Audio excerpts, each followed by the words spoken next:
প্রিয় দর্শক বন্ধুরা, এই মুহূর্তে প্রাথমিক থেকে একটি বিগ ব্রেকিং নিউজ আপডেট উঠে আসছে।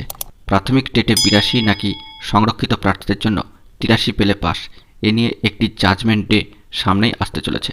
এই ভিডিওতে সম্পূর্ণ আলোচনা থাকছে, তাই অবশ্যই ভিডিওটিকে শেষ পর্যন্ত দেখে নেবেন ও চ্যানেলটিকে সাবস্ক্রাইব করে সঙ্গে থাকবেন। প্রাথমিকে টেটের ক্ষেত্রে সংরক্ষিত আসনের টেট পাসের বিষয় ন্যূনতম নম্বর কত হতে পারে, সেটি 82 নাকি 83, এ নিয়ে মহামান্য কলকাতা হাইকোর্টের ডিভিশন বেঞ্চের সম্মানীয় দুই বিচারপতির মধ্যে ভিন্ন মতামত পোষণ করতে লক্ষ্য করা গিয়েছিল, যা অত্যন্ত নজিরবিহীন বলেই মনে করা হচ্ছে।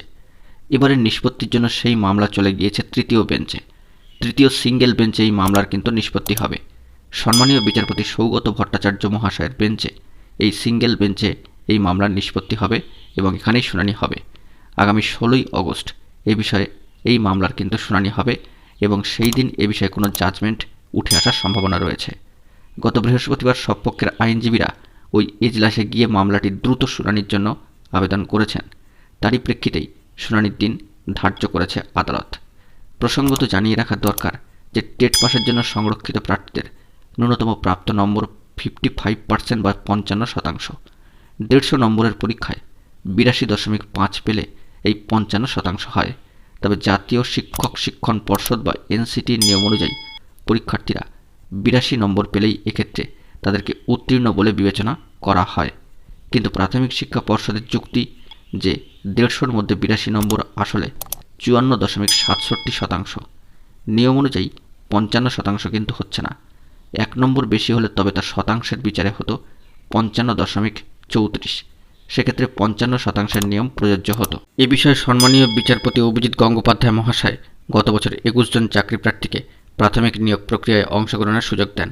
2014 সালে 16 জন এবং 2017 সালে 5 জন টেটে অংশগ্রহণকারী মামলাকারীরা নতুন নিয়োগে আবেদন করতে পারবেন বলে নির্দেশ দিয়েছিলেন সম্মানীয় বিচারপতি গঙ্গোপাধ্যায়। সেই নির্দেশকে চ্যালেঞ্জ করে হাইকোর্টের ডিভিশন বেঞ্চের দ্বারস্থ হয় প্রার্থীদের একাংশ। এর আগে সম্মানীয় বিচারপতি সুব্রত তালুকদার মহাশয় এবং সম্মানীয় বিচারপতি সুপ্রতিম ভট্টাচার্য মহাশয়ের ডিভিশন বেঞ্চেই মামলা শুনানি হয়। কিন্তু মামলার রায় দুই বিচারপতি ভিন্ন মতামত পোষণ করেছিলেন, যার জেরে এবার তৃতীয় সিঙ্গেল বেঞ্চে এই মামলার কিন্তু শুনানি হবে। আগামী 16ই আগস্ট এই গুরুত্বপূর্ণ মামলার কিন্তু শুনানি। এই শুনানির জাজমেন্ট থেকে যে বিষয়টি উঠে আসবে তার উপরেই নির্ভর করবে যাবতীয় বিষয় এবং তার একটা প্রভাব কিন্তু সামনে আগত প্রাথমিকের নিয়োগের যে মেধাতালিকা প্রকাশিত হওয়ার কথা চলছে তার উপর কিন্তু পড়তেই পারে। দেখা যাক কি খবর আপডেট উঠে আসে। আপাতত 82 নাকি 83 এ নিয়ে পয়েন্টের গেরোয় একটি নতুন খেলা কিন্তু উঠে আসলো, যার শুনানি কিন্তু হতে চলেছে আগামী 16ই আগস্ট।